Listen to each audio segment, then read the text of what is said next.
La falta de producción y empleo afectan a 6 de cada 10 ecuatorianos. La economía marcará la próxima campaña, en la que Guillermo Lasso quiere competir. ¿Se consolidará el centro derecha?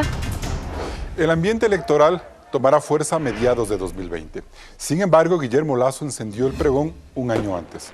Su objetivo es hablar de producción y generación de empleo, temas que a su juicio Lenín Moreno ha postergado, poniendo al Ecuador ante un escenario muy grave de dificultades económicas y viéndose en el espejo de Argentina.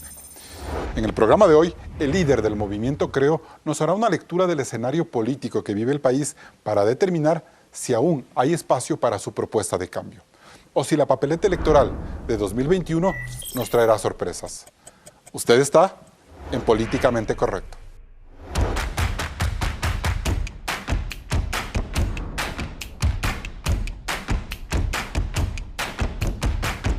Hoy está con nosotros Guillermo Lasso, líder del movimiento Creo y candidato finalista en las elecciones de 2017. Con él hablaremos de los principales problemas por los que atraviesa el país y en los próximos programas tendremos en el set de Políticamente Correcto a los personajes más importantes del acontecer nacional a quienes les pediremos definiciones sobre los temas que más preocupan a la ciudadanía. Hace pocos días, Lasso confirmó su deseo de intentar nuevamente por la presidencia de la República en 2021, por lo que Claudia Roura nos narra las circunstancias en las que decide hacerlo. Tras denunciar sin éxito que le arrebataron la presidencia con fraude electoral, Guillermo Lasso debió convertirse en el gran opositor de Lenín Moreno. La tarea no ha sido fácil, pues en la metamorfosis del gobierno para dejar atrás el correísmo, se aplicaron varias promesas del líder del movimiento Creo.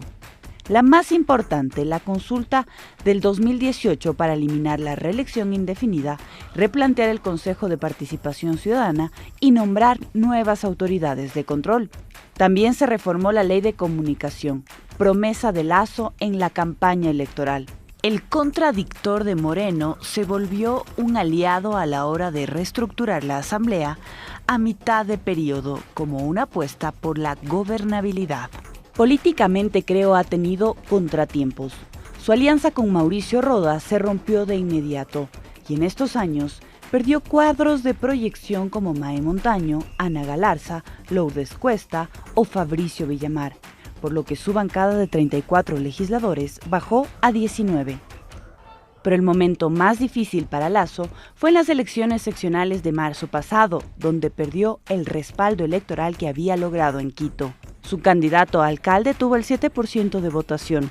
El centro derecha se diluyó en una votación que levantó al correísmo light.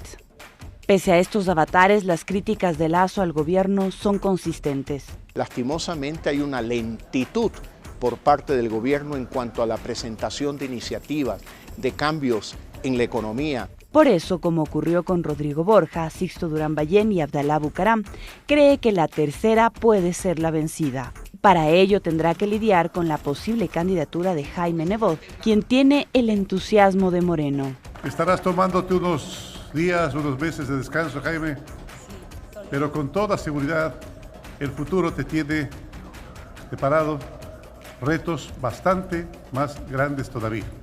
La disputa nuevamente es por el liderazgo de la derecha, con el riesgo de que ésta se fraccione. Bien, gracias Claudia por ese reporte. Señor Guillermo Lasso, buenos días. Muy buenos días. Empecemos con una pregunta puntual. ¿Es políticamente correcto que usted se promocione su imagen a través de cuñas en los medios de comunicación al tiempo que ya anuncia su tercera candidatura? Bueno, yo lo que anuncio es lo que estoy haciendo, recorriendo el Ecuador para hablar con los jóvenes ecuatorianos, para hablar de las experiencias de emprendimiento, para hablar sobre los problemas que ellos sienten en su diario vivir, la falta de empleo, la dificultad para emprender y de alguna manera un ecosistema del Ecuador no tan cercano a la innovación que hoy esperan los jóvenes ecuatorianos. Señor Lasso, pero mientras usted da ese mensaje, ¿lo hace ya como candidato presidencial? Lo hago como una persona, como un ciudadano, lo hago como alguien que tiene, al igual que usted y como todos los ecuatorianos, todo el derecho de recorrer el país y conversar, en este caso con los jóvenes. ¿No teme que el CNE, por ejemplo, le fiche como campaña anticipada todo No lo que está haciendo? No habría ningún sustento legal para eso. ¿Por qué? porque no existe ninguna prohibición en la ley que una persona pueda comunicar que está haciendo un trabajo por el Ecuador, porque no hay ninguna disposición que se lo impida. Entonces, por ese lado usted está tranquilo. Pero por supuesto que sí. Señor Lasso, ¿usted cree que el buen momento que tuvo en el 2017, cuando llegó a ser candidato finalista, incluso usted denunció que hubo un fraude en su contra y que por eso no accedió a la presidencia de la República, se vaya a mantener este 2021? ¿Los momentos políticos son iguales? Yo creo que lastimosamente el mal momento que viven los ecuatorianos y que vivían en el 2017 no ha cambiado. Sigue exactamente igual. Hay una sensación de desamparo, desesperanza, preocupación por el futuro, falta de empleo, falta de facilidad para el emprendimiento, y esa es la razón por la que yo creo que hay que insistir en una opción de cambio para llevarnos al futuro, no para dar un giro al pasado, sino ver hacia adelante. Usted hace 4 años era el candidato que llegó en la segunda vuelta, sobre todo, a aglutinar a la oposición. Una oposición que estaba en contra del correísmo en varias facetas. Ese correísmo ahora se ha reforzado, se ha replanteado, y podría eso jugar unas particularidades distintas a lo que ocurrió 4 años que le pudieran perjudicar a usted, como no ser la opción como fue en ese momento. Mire, muchas veces mucha gente le tiene mucho temor a lo que llaman el correísmo, y esa preocupación de miedo por el correísmo los lleva a la inacción. Yo tuve la oportunidad de enfrentar al correísmo en las calles, en el momento en que ellos se consideraban más populares. Por lo tanto, yo no le tengo miedo al correísmo. Tenemos que ir a las urnas, tenemos que debatir ideas, y los ciudadanos deben tener la oportunidad de optar por las mejores ideas que le permitan al Ecuador mirar al futuro, avanzar al futuro. Hace 4 años usted lideraba encuestas, ahora no necesariamente. Hemos visto algunos sondeos, ponen al correísmo en primer lugar, en segundo lugar eventualmente a Jaime Nebot, en tercero a usted. ¿Eso no genera un ambiente distinto como para ponerse a reflexionar sobre si va o no va esta candidatura con fuerza, señor Lasso? Mire, yo le digo algo, yo estoy haciendo un trabajo con los jóvenes ecuatorianos. Los jóvenes ecuatorianos que ven con preocupación la falta de empleo, porque apenas 2 de 10 personas que tienen un empleo formal son jóvenes. La gran preocupación de la mujer ecuatoriana que no consigue trabajo, madre soltera a cargo de 2, de 3 hijos, donde usted va a las estadísticas y encuentra que apenas 3 de cada 10 personas que tienen un trabajo formal son mujeres.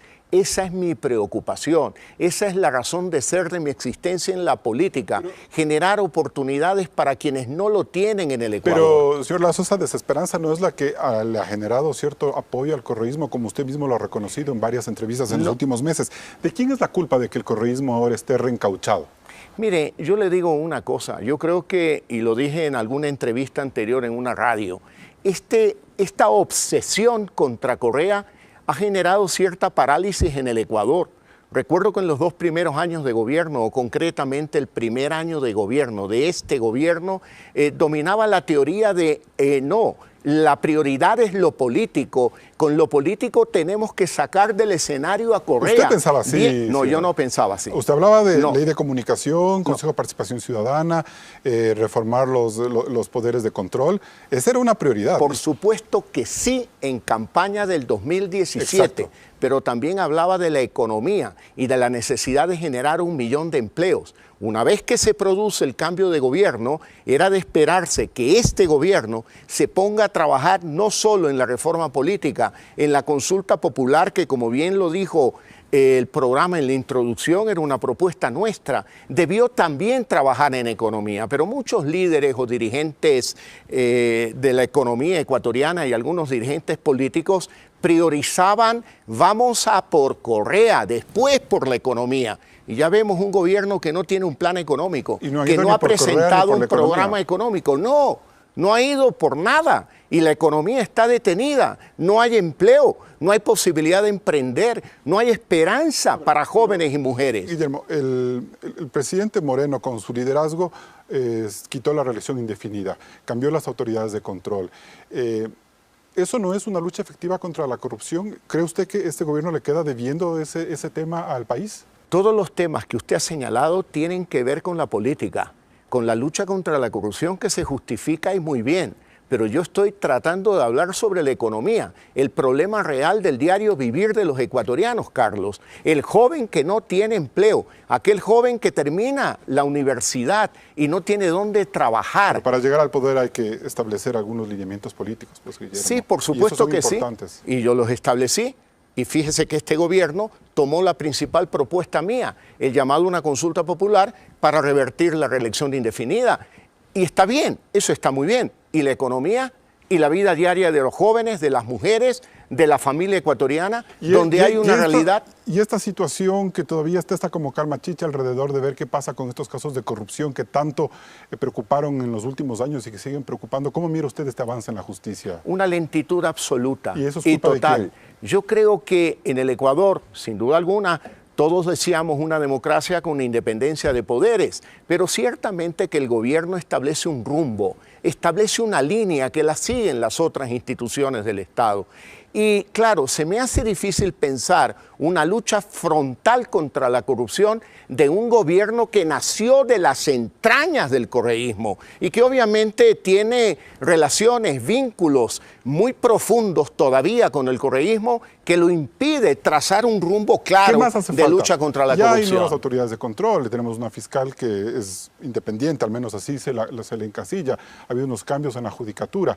¿Qué es lo que hace falta para que esa corrupción, esas denuncias se vuelvan realidad y se sancione a quien tiene que sancionarse sin victimizar ni sin culpar a gente inocente? Sobre todo sin selectividad, porque a ratos parece que hay un solo objetivo, cuando hay actos de corrupción que fueron cometidos por otros actores políticos en este país y otros casos por investigar. Por ejemplo, se habla del caso Sobornos del 12 al 16. Muy poco se habla de la campaña del 2017. Y en el 2017 fue público y notorio que un banco de propiedad del Estado, el Banco del Pacífico, utilizó recursos de un banco para comprar entradas, para que vayan al estadio Turbas, que atacaron a mi esposa, a mi hijo y a mí al salir del estadio Atahualpa. ¿Por qué no investiga eso la Fiscalía? ¿Por qué no llama a esos funcionarios? ¿Usted cree que hay una investigación selectiva, solo lo que le interesa al gobierno descubrir en esta pelea con Correa? ¿No hay una cosa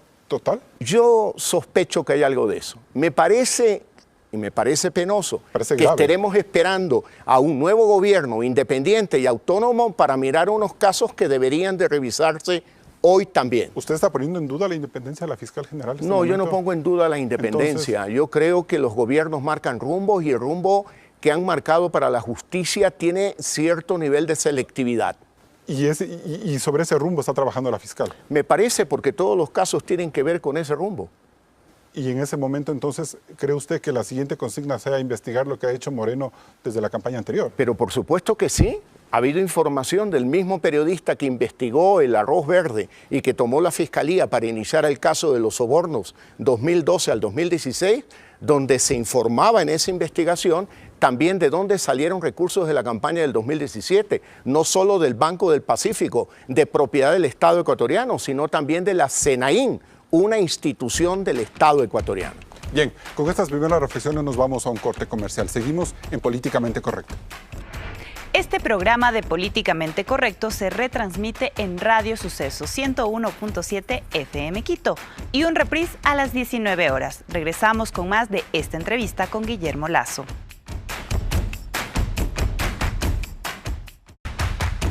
Seguimos en Políticamente Correcto. Señor Guillermo Lasso, ¿no teme que esta vez se fraccione el centro de derecha entre una candidatura suya y una posible candidatura de Jaime Nebot? Mire, en el año 2017 yo ya tuve que competir con una candidatura social cristiana, a la que le di siempre la bienvenida y a la que le daré en el futuro también la bienvenida. Pero el peso electoral de Cintia Viteri no es igual al de Jaime Nebot. Bueno, pero en todo caso tampoco mi peso electoral, yendo bajo ese análisis, no es lo mismo el 17 que el 2021, luego de la experiencia y los recorridos que estoy haciendo por el Ecuador. ¿Usted siente que hay un fortalecimiento de la candidatura de Guillermo Lasso para este año? Sí, por supuesto hemos que visto sí. Que las condiciones eran distintas antes. Mire, por supuesto que sí, pero yo le quiero decir algo.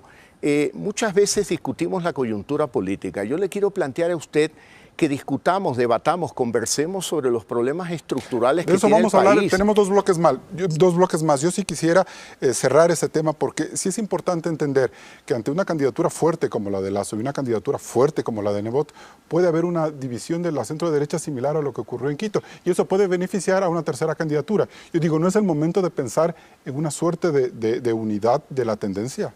Bueno, eso es responsabilidad de todas las partes por un lugar, y por otro lugar me parece que es un genérico muy amplio hablar esto del centro derecha.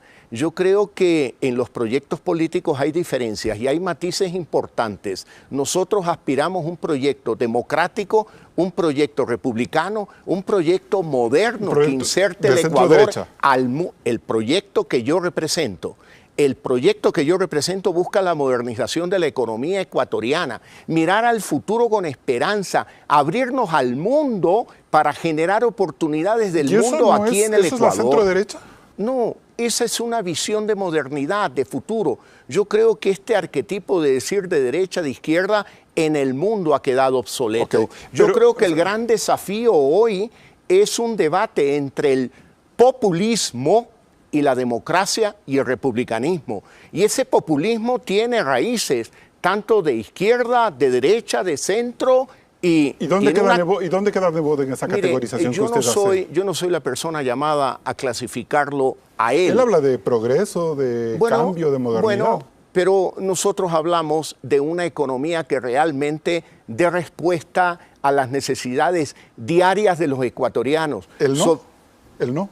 No, yo estoy hablando de lo que yo digo. Yo no puedo responder por una tercera persona. Yo respondo por mí, lo que yo estoy planteándole al Ecuador. Futuro, esperanza, lo que yo siento es que cambio. esos votos se pueden diluir entre Nebot y Lasso, precisamente porque hay muchos temas en común. Bueno, ¿y por qué usted quiere evitar que los ecuatorianos puedan escoger entre el matiz de un planteamiento político de modernidad, mirando al futuro, no mirando al pasado, no negándose a realidades que requiere el Ecuador, como insertarse en el mundo? Yo no me niego a eso. Lo que yo digo es que muchos candidatos generan fragmentación, y ya vimos lo que pasó en Quito en las elecciones de marzo. 18 candidatos que generaron un popurrí de ofertas y donde ganaron 4 candidatos que virtualmente estuvieron empatados. Y quien ganó las elecciones lo hizo por 2 narices. Bueno, pero eso hay que preguntarle a aquellos candidatos que se presentaban como favoritos y terminaron terceros y cuartos, y aquellos que quedando quintos acusan de chimbador al sexto. Por lo tanto, esos no son temas...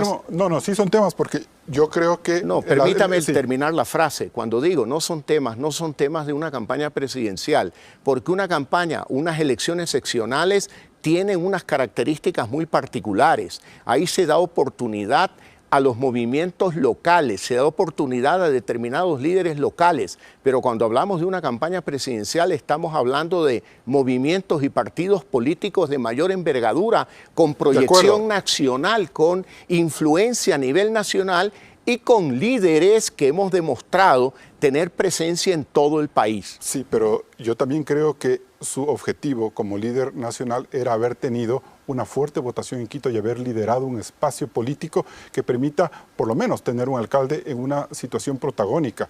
Y mucha gente le ha acusado que el triunfo de Yunda es producto de lo que no negoció, dejó de negociar, o lo que negoció mal, creo, con otros candidatos, en especial con César Montúfar. Respeto su punto de vista, pero yo creo que la labor mía como líder de una organización política nueva era presentar, como lo hicimos, a nuevas propuestas, nuevos liderazgos como el de Juan Carlos Holguín, que hoy se lo conoce en Quito y se lo conoce en el Ecuador. Si actuábamos bajo el arquetipo o bajo el patrón que usted sugiere y menciona, probablemente el Ecuador no conociera a una figura como Juan Carlos Holguín, que en mi opinión tiene un gran futuro en la política ecuatoriana. Es decir, ¿usted no cree que se debe relacionar el 52%, me parece que usted tuvo en Quito en las elecciones presidenciales, porque usted ganó en esta ciudad, frente al 7% de Juan Carlos Holguín? En lo absoluto, porque son dos elecciones distintas. Y la gente que le criticó en redes sociales y en la opinión pública diciendo que usted fue el responsable de que esta elección haya salido como salió. Respeto el punto de vista de ellos, porque otros también nos felicitaron de haber presentado nombres nuevos en escena política como Juan Carlos Holguín. ¿No hay un mea culpa ahí? En lo absoluto. ¿Qué reformas políticas son las que deberíamos impulsar en los próximos meses para cerrar este tema, Guillermo? La primera, eliminar el Consejo de Participación Ciudadana. Propuesta mía desde la campaña del 2017. No debe de existir aquella institución chavista instaurada por el gobierno anterior actualmente y que no tiene razón de existir y que ha sido la piedra angular de toda esa espantosa corrupción que estamos viendo ahora. ¿Usted apoya entonces el proyecto de este comité que lidera Pablo Dávila y Rosalia Arteaga? Yo voy a ser absolutamente preciso.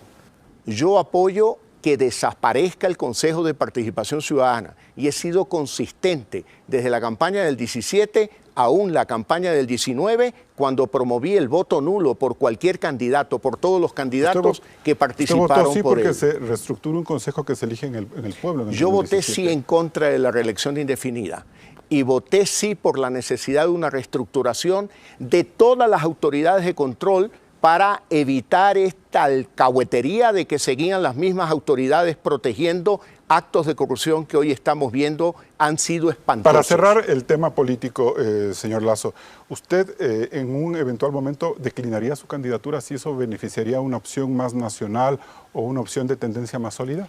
Mire, yo le digo que yo haría todo lo necesario para promover, como lo hago, la democracia, la libertad, el republicanismo, para oponernos a cualquier opción populista, de izquierda o de derecha, y totalitaria. ¿Y usted pondría su candidatura a consideración en todo caso? Yo pongo mi candidatura en favor del pueblo ecuatoriano, del interés de los jóvenes y mujeres ecuatorianas, porque le digo con toda sinceridad, Carlos, pareciera ser que hay dos narrativas y conversaciones de la sociedad ecuatoriana, la que le interesa a los políticos y la que le interesa a los ciudadanos. A mí me interesa la narrativa, el diálogo con los ciudadanos. ¿Y si eso obligaría a que usted decline una candidatura, lo pensaría o no? Mire, Carlos, yo pensaría todo en mi vida, pero usted no intente arrinconarme para decir algo que no quiero decir.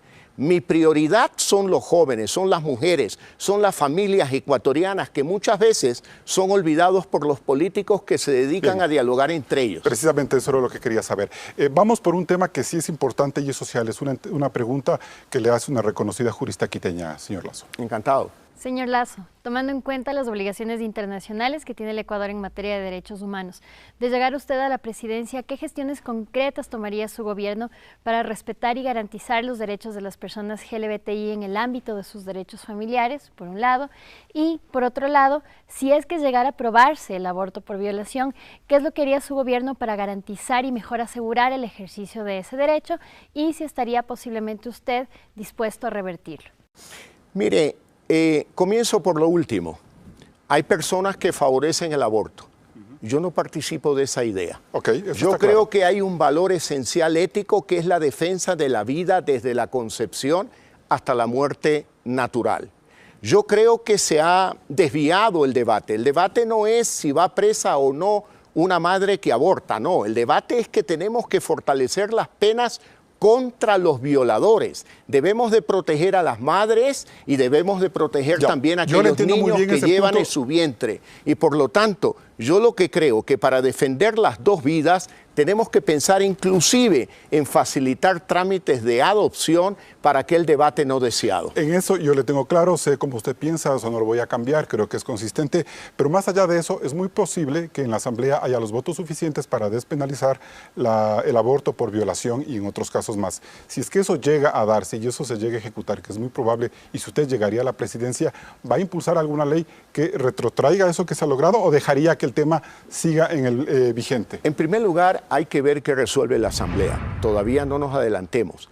Y este es un tema muy delicado, es un tema de conciencia. Yo creo que he dado mi opinión y probablemente es primera vez que la conocen algunos ecuatorianos. Yo respeto la vida desde la concepción hasta la muerte natural. Esa es mi opinión, esos son mis principios y eso es lo que yo defenderé. Pero hay una legislación que está cambiando en el mundo. Si es que eso cambia en el Ecuador, ¿qué va a hacer usted? ¿Va a dejar que eso suceda o va a regresar en la ley? Mire, yo le digo algo, yo moriré defendiendo mis principios. Y eso está bien. Y le voy a decir algo con toda sinceridad. Yo no tengo ningún interés de ceder en mis principios ni desdoblarme en mi personalidad para conseguir votos. Si defender un principio como es la vida desde la concepción hasta la muerte, implica tener algunos menos votos, estoy dispuesto a aceptarlo, Carlos. Señor Lazo, ahora, si usted me permite contestar la pregunta, yo le diría a la jurista que le voy a repetir lo que dije en la campaña del 17. Yo tuve una conversación con Pamela Troya, que es una de las líderes LGBTI del Ecuador, y le dije con absoluta claridad lo que digo ahora.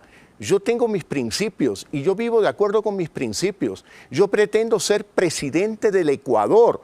Yo no pretendo ser rector de la moral de cada ecuatoriano. De acuerdo, señor Lazo. Por lo tanto, mire, si cada uno tiene una opción de vida, estoy dispuesto a respetarla. Yo entiendo eso y de eso hemos debatido. Lo que yo le quiero preguntar es, si usted llega a ser presidente, ¿usted haría que las sentencias que favorecen el matrimonio igualitario y si es que llega a pasar, estoy hablando de una eventualidad, llega a pasar la despenalización del aborto por violación y eso queda vigente, usted siendo presidente haría un proyecto de ley para regresar en esos derechos o dejaría que eso quede vigente y nos evitamos ya esta discusión larga? Si usted me permite terminar mi concepto sobre ese tema, mi visión, mis ideas sobre ese tema, yo creo que la despenalización del aborto por violación en un país donde no hay una sola mujer presa que haya abortado producto de una violación, no hay una sola persona. Hay mujeres penalizadas. Yo me temo que el debate es una pantalla de humo y una apertura para justificar o para legalizar el aborto de manera general. Y si eso se produjese en el Ecuador, no tenga la menor duda, yo con total valentía, defendiendo mis principios, presentaría una ley para revertir esa situación. Bien, nos vamos a un siguiente corte comercial con esta reflexión de Guillermo Lazo. La economía es el tema más importante para el futuro del Ecuador. ¿Cuáles serán las salidas correctas para mejorar esta situación? Regresamos enseguida.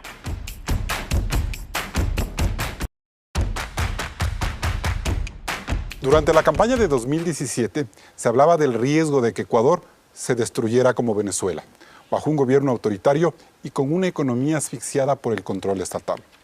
2 años y medio después, el fantasma de la recesión y la pobreza viene desde otras latitudes. Claudia.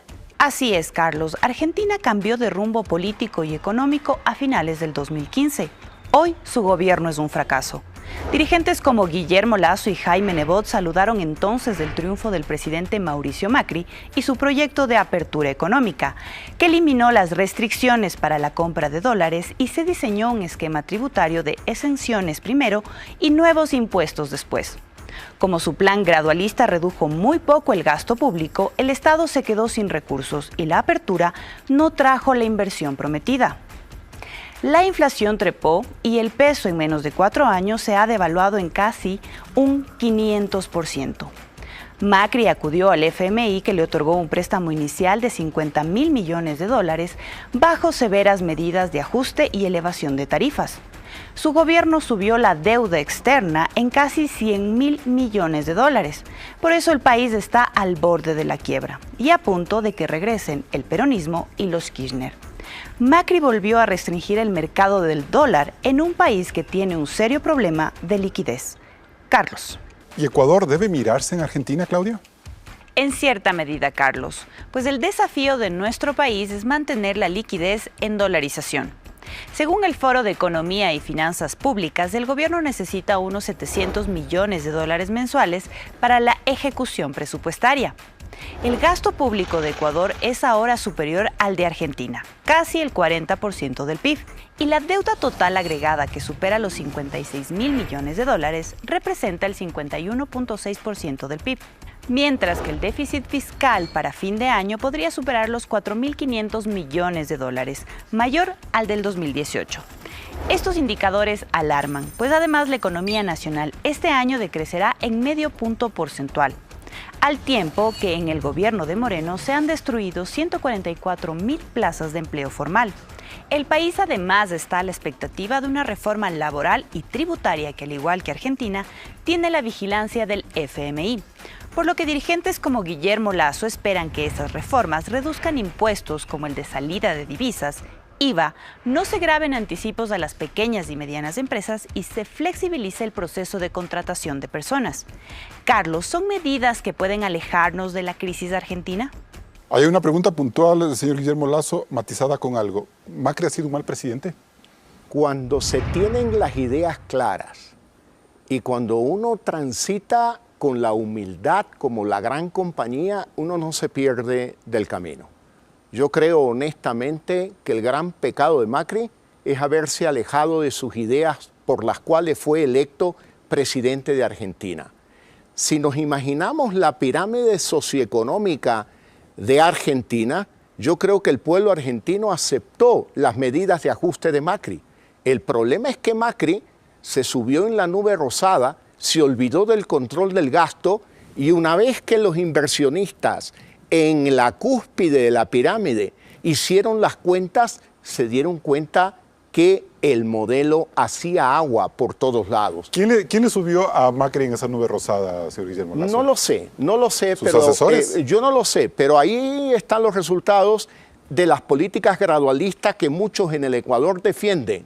Políticas gradualistas. ¿Usted se atrevería que finalmente a culpar a Jaime Durán Barba por lo que no ha hecho o dejó de hacer Macri? No, yo no voy a culpar a Jaime Durán Barba. Yo creo que el responsable de la realidad de Argentina es Macri. Realidad que además es distinta del Ecuador para tranquilizar a los ecuatorianos. Aquí tenemos al dólar por moneda, gracias a Dios. ¿Por qué? ¿Y por qué? Porque cualquier vaivén político como el que se vive en Argentina, unas encuestas públicas terminan afectando al dólar, el riesgo país, la inflación, y vemos lo que sucede en este momento en Argentina penosamente. Hay que agradecerle a todos los gobiernos que hasta el día de hoy han sido responsables en mantener la dolarización en el Ecuador. Ahora, a mí me preocupa una cosa. Macri inició con una serie de desregulaciones y unos incentivos a que no hayan impuestos a exportaciones y que se atraigan capitales. Pero eso no ha funcionado en Argentina y me preocupa que planteamientos como los que usted hace y mucha gente también de que hay que bajar impuestos o eliminar esas cargas tributarias y quitar tanta regulación a la economía puedan causar un efecto similar en un país que tiene poca inversión y tiene poca confianza en el mundo, Guillermo. Ya que usted plantea el caso de Argentina para argumentar su tesis, yo quiero plantearle a usted el caso de Chile para argumentar la mía.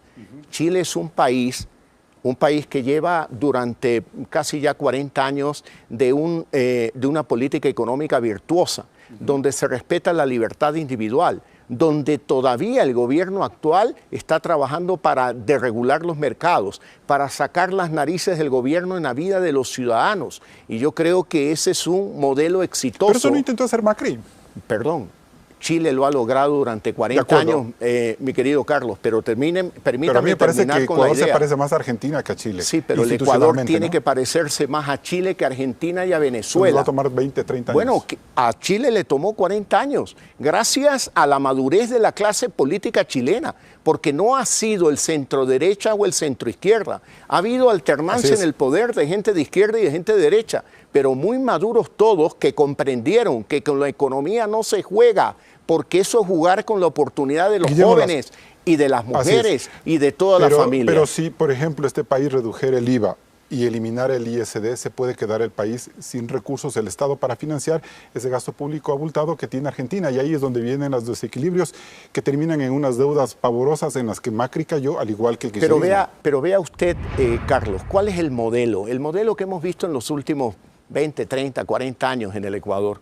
Cuando al gobierno no le cierran las cuentas, manda un proyecto de ley para subir el IVA, para subir otro impuesto, para crear impuestos con la imaginación que tuvo el gobierno anterior. Y claro, de esa manera cuadra sus cuentas, pero descuadra las cuentas de la familia ecuatoriana. Descuadra las cuentas especialmente de las pequeñas y medianas empresas. Y eso no puede funcionar de esa forma. Esto es al revés. Es el gobierno el que tiene que ajustar sus cuentas para que le cuadren las cuentas a la familia ecuatoriana. Dos ideas. ¿El FMI manejó mal la situación argentina? Desde mi punto de vista, pésimo, no mal. El FMI. El FMI. ¿Y por qué vamos a pensar que el FMI está manejando bien las cosas en Ecuador? Mire, yo le voy a repetir lo que he dicho en otra entrevista. Yo creo que aquí en el Ecuador no ha habido programa económico. ¿Usted lo ha visto? Yo no lo he visto. Ha habido un interés. No. Y se programa económico es un documento que establece las proyecciones de la economía al menos para 5 años.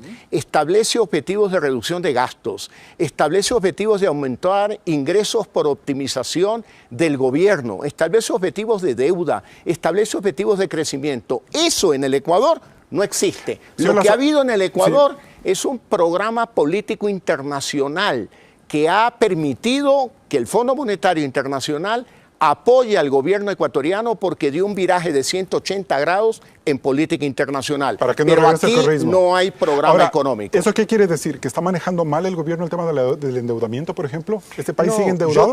Yo creo que el problema lo vemos en todas las calles del Ecuador.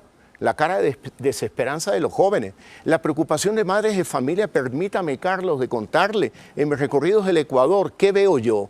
Madres solteras a cargo de 2 y de 3 hijos. Eso lo vemos todos los días. Bueno, también usted lo ve, pero entonces toquémoslos en esta mesa. Hablemos de ellas. Por Viven eso, con $1 al día gracias al cachueleo y muchas de ellas juegan al bingo. La que gana come ese día y la que pierde no come. Guillermo, esa es la realidad del Ecuador en este pero por eso momento, mismo Carlos. ¿Es necesario replantear el acuerdo con el Fondo Monetario Internacional en este momento? Mire, a mí no me preocupa el fondo. A mí me preocupa Usted dice el que está fondo de apoyando los por problemas cuestiones que no son ajenas a un programa económico. Pero prioricemos, Carlos. ¿Ya? Lo que nos debe de interesar es solucionar los problemas de fondo del Ecuador. Ese es el interés de cualquier gobierno responsable. La deuda, que esta sea menos pesada, No, que haya lo que hay que más hacer, libertad en el Estado para que haya una desregulación como usted plantea. Gaste menos desde el gobierno. ¿Y ese gasto en dónde se va más? Comprenda, mire, yo creo que hay que hacer una radiografía completa del Estado. Debemos hablar de innovación en el gobierno. Debemos hablar de una economía digital que facilite los trámites de los ciudadanos con el gobierno y que baje el costo de operación del gobierno. Le interrumpo aquí porque me voy a un nuevo corte comercial y seguimos con este interesante debate sobre la economía de Ecuador. ¿Cómo generar más empleo? Es un tema que muchos actores políticos se plantean. Regresamos con este análisis. Luego del corte, siga con la señal de Coavisa.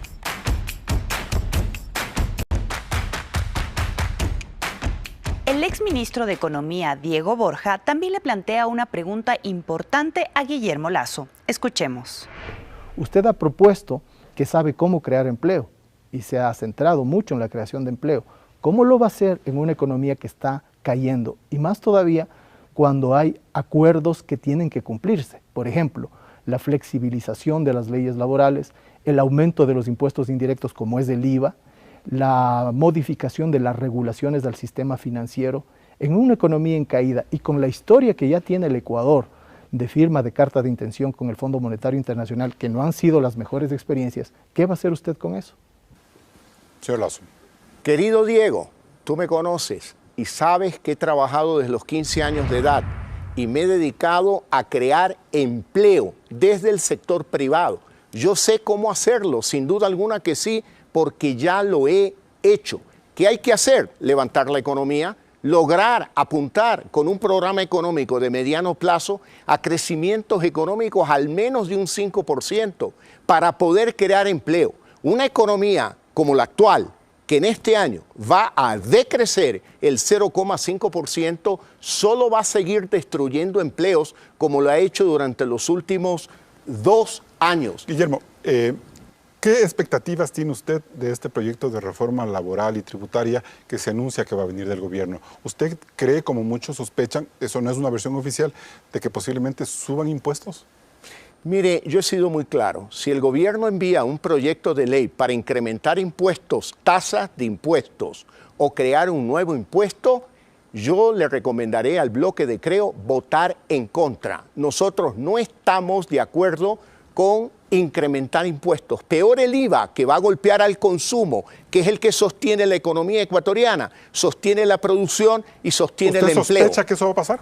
No, yo digo eventualmente si eso sucede. Yo no estoy de acuerdo con incrementar impuestos. Y ahí se rompe la alianza con el gobierno. Yo no tengo ninguna alianza con el gobierno. Legislativo. Yo no tengo, ese es un acuerdo legislativo sobre la base de 10 puntos muy concretos, donde no se habla jamás de aumentar impuestos. Y nosotros favorecemos la reducción de los impuestos precisamente para dejar dinero en el bolsillo del padre, de la madre de familia ecuatoriana, que lo saben administrar mejor el dinero que el gobierno. Eso quiere decir que si iría por esa vía el gobierno, usted debería anular el acuerdo legislativo con la Alianza País. Mire, Carlos. Como principio, ¿no? Mire, porque Carlos, no seamos nada. dramáticos. El acuerdo se plasma en un documento de 10 puntos y en ninguna parte de ese documento alguien se comprometió aprobar el incremento de impuestos, ni otro se ha comprometido a bajar los impuestos. Estamos hablando de una ley económica para fortalecer las instituciones que controlan la economía. Estamos hablando de una necesarísima reforma laboral, reforma al antiguo Código del Trabajo. Estamos hablando de una nueva ley que reforme la actual ley de comunicación, que no quedó en los términos que nosotros lo proponíamos, y también una reforma a la Ley de Educación Superior para buscar un objetivo muy claro: universidades libres en el Ecuador. Ahora, esa reforma laboral tiene ya mucha gente preocupada porque consideran que va a ser una forma de precarizar el empleo al permitir que el empresario contrate por horas, distribuya las horas en función de una mayor productividad y que sea mucho más fácil contratar y despedir gente. Bueno, su discurso es el discurso del anterior gobierno, le transmito Carlos, lo que dice la gente que critica. Pero fíjese usted, vamos a ciertos números. 6 de cada 10 ecuatorianos en condiciones de trabajar, 6 de cada 10 ecuatorianos, 6, o el 60% de los ecuatorianos de la fuerza laboral ecuatoriana vive en el desempleo, en el subempleo y en la informalidad. Y por lo tanto sus condiciones de vida son ya precarias. Apenas 4 de cada 10 ecuatorianos, la minoría de ecuatorianos en condiciones de trabajar, tiene un empleo formal. Entonces, aquellos que se rasgan las vestiduras y quieren defender el Código del Trabajo y los derechos de los trabajadores, que nosotros también defendemos porque son derechos adquiridos, cuidado, lo que ellos están haciendo es negándole oportunidad a la mayoría de ecuatorianos que requieren un Código del Trabajo, que requieren una oportunidad laboral, que requieren un método de flexibilización con seguridad. Pero ¿cómo entender que esa flexibilización no sea perniciosa? Porque eso es la preocupación de mucha gente. Y yo no le estoy transmitiendo, yo le transmito lo que dice la gente que se opone a sus tesis, no porque yo las comparta, no. Pero sí quiero dejar en claro cómo entender esta idea de flexibilización que no sea un sinónimo de maquillar el subempleo. Es que, con todo respeto, Carlos, su planteamiento es el discurso del anterior gobierno. Es necesario y yo, sin duda alguna, las versiones, está muy bien, está muy bien. Y eso hace notar a usted y a todos los que nos escuchan, yo soy la antípoda del pensamiento económico y político del anterior gobierno. Y yo no seré de aquellas personas que por buscar un voto pretenden emular ahora aquel modelo de izquierda populista y totalitario. Y yo no diría de izquierda. ¿A quién se refiere? No, yo no me refiero a nadie más que yo defenderé los principios, las ideas de una economía moderna, de un Ecuador de oportunidades, que requiere de una reforma laboral, porque usted no puede permitir más que una madre de familia viva con $1 al día, con una familia de 3 miembros. Tenemos que darle una respuesta de esperanza, de futuro, de oportunidad a esas mujeres. Sin reforma laboral no se puede lograr ese objetivo. Definitivamente que no, porque el Código actual del Trabajo no es un código moderno que promueve el empleo, sino que es un código que limita la creación de empleo en el Ecuador. Ya es hora de enfrentar y encarar el futuro. No vivir hablando del pasado o caminando de espaldas al futuro, Carlos. Y en ese tema, ¿qué lineamiento esencial debe tener esa reforma laboral para cerrar este bloque? Yo creo que debe dar oportunidades. Yo creo que debe de haber los espacios necesarios para que exista una libre contratación entre el empleador y el empleado, bajo determinados parámetros para evitar los abusos. Pero Carlos, permítame que insista, no podemos seguir indiferentes frente a esta realidad del Ecuador. Personas que viven con $1 al día. Dígame si esas personas que ganan con suerte $20 al mes no aspirarían a un empleo formal a medio tiempo, a tiempo parcial, que le dé una oportunidad de no solo duplicar, triplicar, multiplicar por 4, por 5, por 6 veces los ingresos que tienen hoy. Nos vamos a un nuevo corte comercial y volvemos con las conclusiones.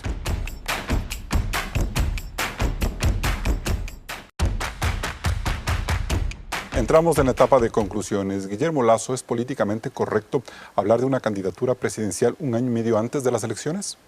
Es políticamente correcto hablar de la realidad socioeconómica del Ecuador, hablar de la necesidad de que tenemos que generar empleo, que tenemos que facilitar el emprendimiento, que la innovación es una herramienta fundamental para lograr ese empleo y ese emprendimiento que aspiran jóvenes y mujeres ecuatorianas. Es necesario hablar de un proyecto político que encare el futuro, que hable con esperanza, que hable de innovación, que hablemos de la apertura de la economía al mundo, de más Ecuador en el mundo y de más mundo en el Ecuador, para generar oportunidades para los ecuatorianos en el Ecuador. Yo creo que es fundamental tratar estos temas de la realidad socioeconómica del país.